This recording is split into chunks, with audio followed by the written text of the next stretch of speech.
Oh, hello. Good to see you. Looks like we're back to virtual. So I guess I'm gonna show you how to do this next lesson right here on the internet. So right here is the lesson that we're going to be going over today. Lesson 4.7, isometries.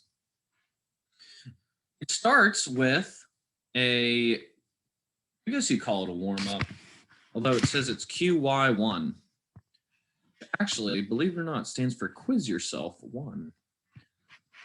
It says draw 4 diagrams. Okay, we're going to be drawing 4 separate diagrams here to show how 3 lines can intersect in 0, 1, 2, and 3 points.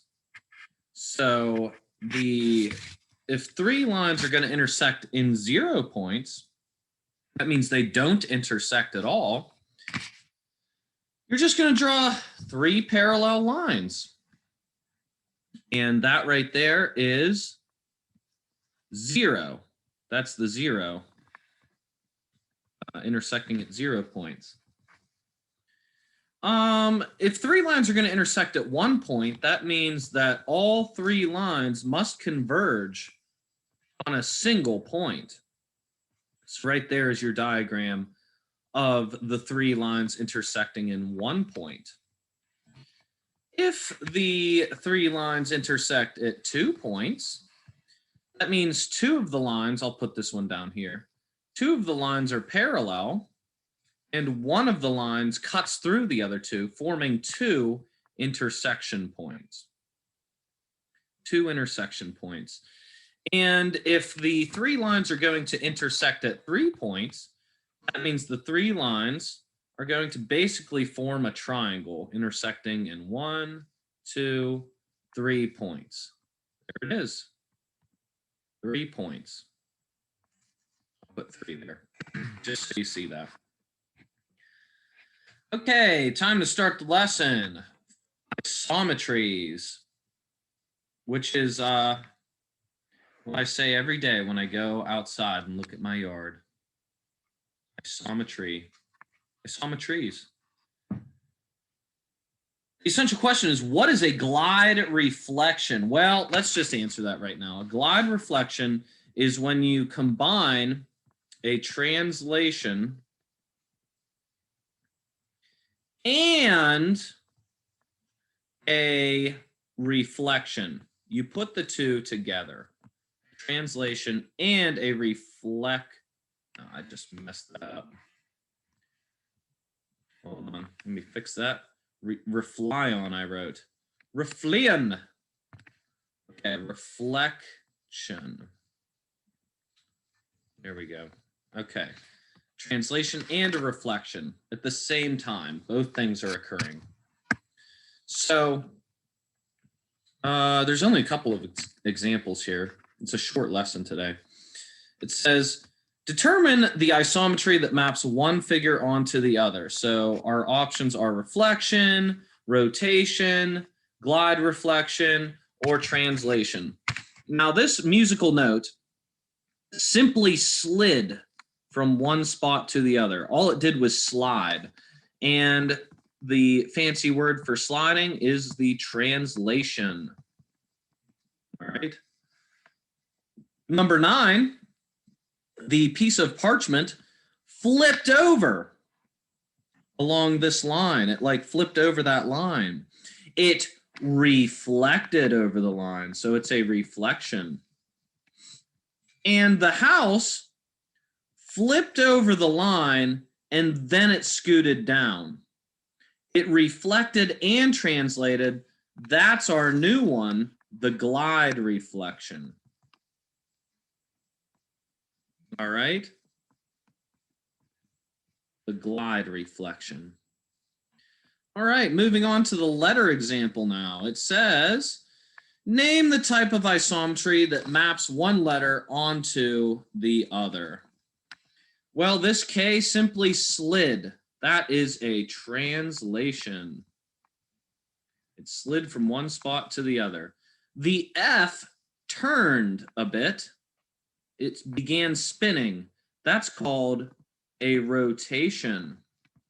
We learned about those yesterday or the day before, depending on what day of the week you are.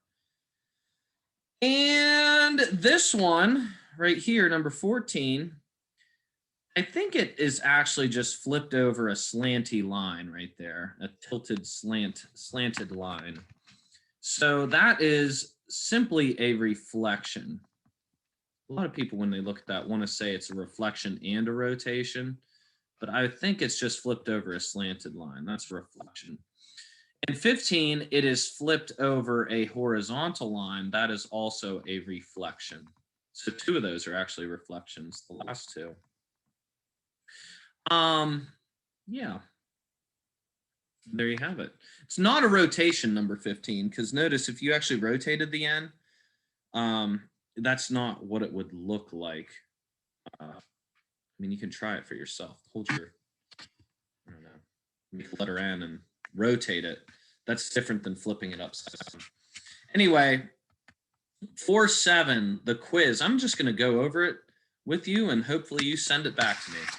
All right, so here we go. It says, what are the 4 types of isometries? Oh, wait, forgot something. My name, Mr. Schlednick. That's me. All right. Make sure you put your name in there too. 4 types of isometries are the translation, the rotation, the reflection, and what's the last one? Glide reflection. Glide reflection. Okay, number 2, name something that stays the same in any isometry. Oh, I know. The size of the shape always stays the same. You could also say the angles stay the same. The shape itself remains the same shape. There's a couple things you could put there. Okay, 3. Name the isometry that maps the one hand onto the other. Well, this hand slid from one spot to the other. That's called a translation. All right, cool beans. Why can't the 2 hands below represent an isometry? Easy. It's easy. It's because it shrunk. It's not the same size. Not the same size. And all isometries, the things stay the same size. Okay, number 5. Given L is parallel to M and J is parallel to K, as shown below, find X and Y. Wow, this is a tough one. Let me think about this. Ooh, I know. So if both of these are parallel, that actually makes this shape here a parallelogram. Okay? And we know that the opposite angles in a parallelogram are congruent. So it follows that 3y is equal to y plus 20. If we solve that equation out, we get 2y equals 20, divide by 2, and we find that y equals 10. Okay, we're halfway done because y equals 10. So since y equals 10, we know that these angles must be 10 plus 20, which is 30. So that angle is 30. We also know that in any parallelogram, adjacent angles or consecutive angles add up to 180. They're supplementary. So if this angle down here is 30, that makes this angle up here 150 because together they have to add to 180. Because 180 minus 30, what's in 180? Is 150. So that would mean that 2x equals 150. Okay, so divide that by 2, and you find that x equals 75. So there's your two answers. X is 75, y is 10. Hope you're enjoying your asynchronous day today. Asynchronous. That's the word of the day. Asynchronous.